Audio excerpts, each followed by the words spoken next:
আজকে ছোলা ভুনা রেসিপি নিয়ে আসলাম। আসসালামু আলাইকুম, welcome back to my channel. কেমন আছেন আপনারা? আশা করি সবাই ভালো আছেন। ছোলা ভুনায় কী কী উপকরণ লাগবে সেটাই দেখিয়ে দিলাম। এখন কড়াইতে তেল দিয়ে দেব। তেল গরম হয়ে আসলে গরম মশলা দিয়ে দিব। এইখানে 2টা তেজপাতা, 2টা এলাচ, 2টা দারচিনি, 2টা লবঙ্গ ভালোভাবে নেড়ে নেব।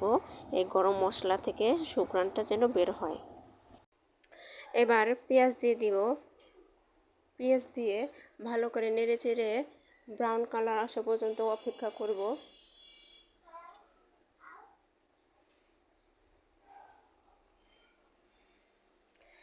এরপর এক এক করে মশলাগুলো দিয়ে দিব।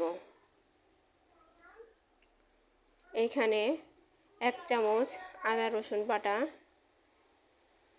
হাফ চামচ যে কাঁচা জিরা বাটা, সামান্য লবণ, 1 চামচ ধনিয়া গুঁড়া, 1 চামচ হলুদ মরিচের গুঁড়া।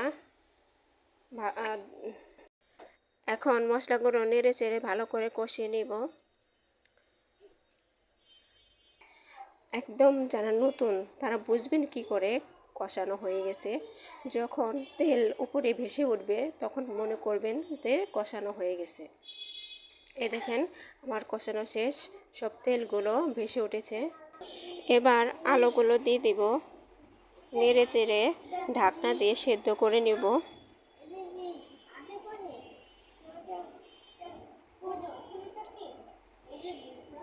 সেদ্ধ হয়ে গেছে, এখন ছোলাগুলো দিয়ে দিব।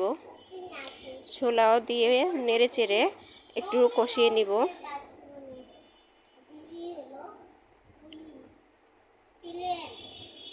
আবার একটু ঢাকনা দিয়ে দিলাম। এবার ঢাকনা খুলে ভালো করে নেড়ে দিব। 1 চামচের মতো গরম মশলা গুঁড়া দিব।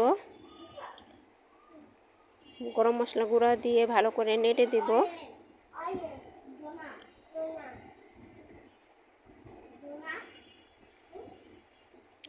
এখন কাঁচা মরিচের ফালি দিয়ে দিব।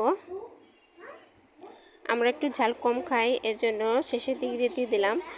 কে কেমন ঝাল খান পরিমাপ মতো দিয়ে দিবেন। এখন আরেকটু ঢাকনা দিয়ে দিব। এখন ঢাকনাটা উঠিয়ে ভালো করে নেড়ে দেব। আর একটু টেস্ট বাড়ানোর জন্য ম্যাগি মশলা দিয়ে দিলাম। নেড়ে চেড়ে নামিয়ে নিব। এই তো আমার ছোলা ভুনা হয়ে গেছে। ছোলা ভুনা নামিয়ে সুন্দর করে একটু ডেকোরেশন করে নিলাম। সবাই ভালো থাকবেন, সুস্থ থাকবেন। আল্লাহ হাফেজ।